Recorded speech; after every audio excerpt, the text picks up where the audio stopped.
президенти кишвар ҷаноби олӣ муҳтарам Эмомалӣ Раҳмон дар яке аз суханрониҳои худ қайд карда буданд: агар мо хоҳем ки давлатамон пешрафтаву нерӯманд ва ҷомеаи кишварамон осудаву мутамаддин бошад, коре кунем ки фарзандонамон босаводу донишманд бошанд, дастовардҳои навини илму технологияҳои инноватсиониро аз худ намоянд, ду забони хориҷӣ бахусус русӣ ва англисиро ба мисли забони модарӣ донанд ва ҳамқадами замон бошанд.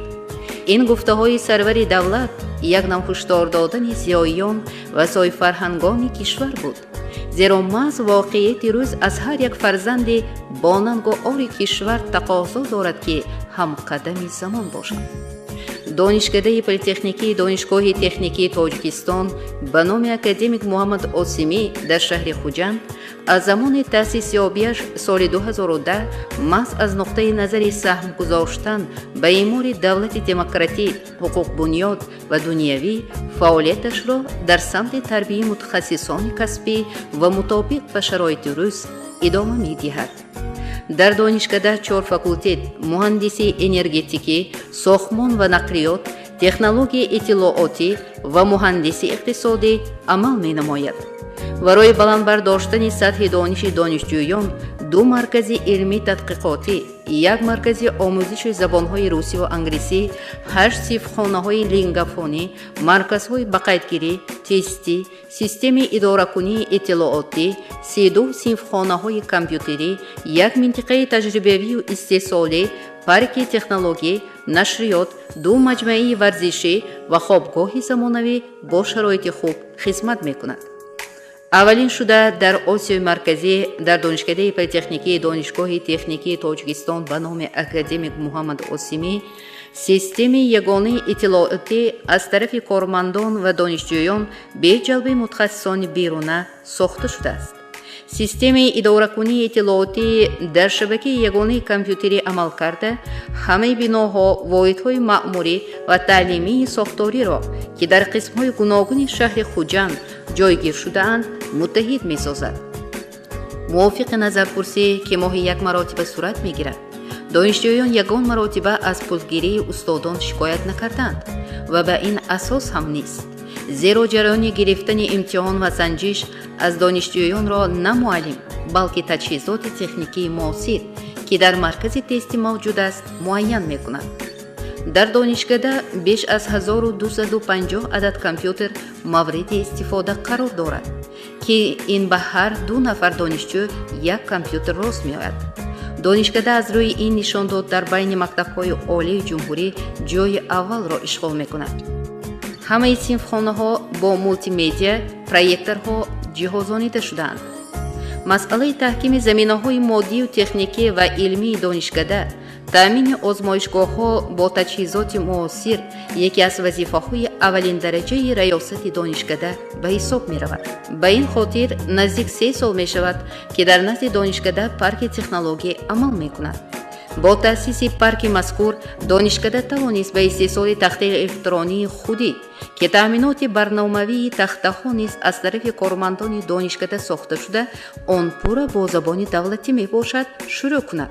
дигар аз маҳсулоти парки технологӣ ин дӯхти либосҳои шинаму зебои мактабӣ бо усулҳои муосири стандартӣ мебошад, ки алҳол муштариёни зиёде пайдо кардааст. соли равон дар назди кафедраи технологии маснуоти саноати сабук дӯхти либосҳои мардонаи соф тоҷикӣ ва маркази адрасу атласбофӣ ташкил гардид.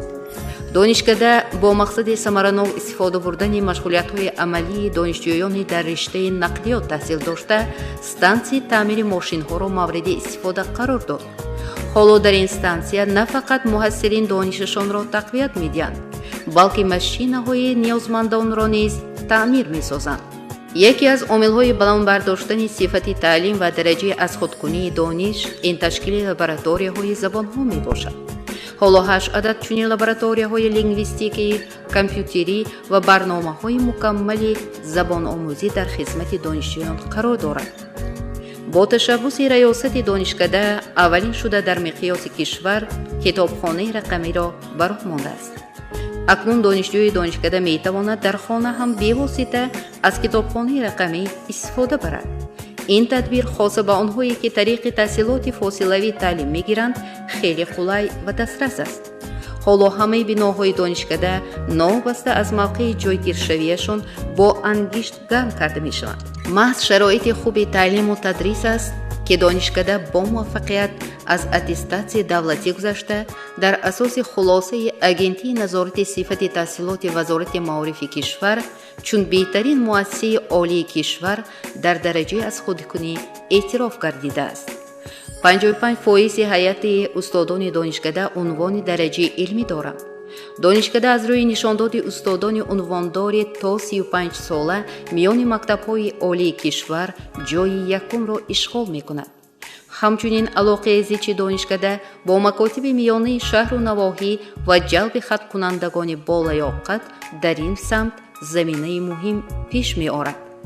حالا در دانشکده عنعنه نجیب روی کار آمده است. دانشجویان فعالی که با لایحه‌های اینواسیونی خود در رشد امکانات و تکنولوژی اطلاعاتی وطنی سهم می‌گذارند از جانب ریاست دانشکده سزاوار قدردانی می‌شوند.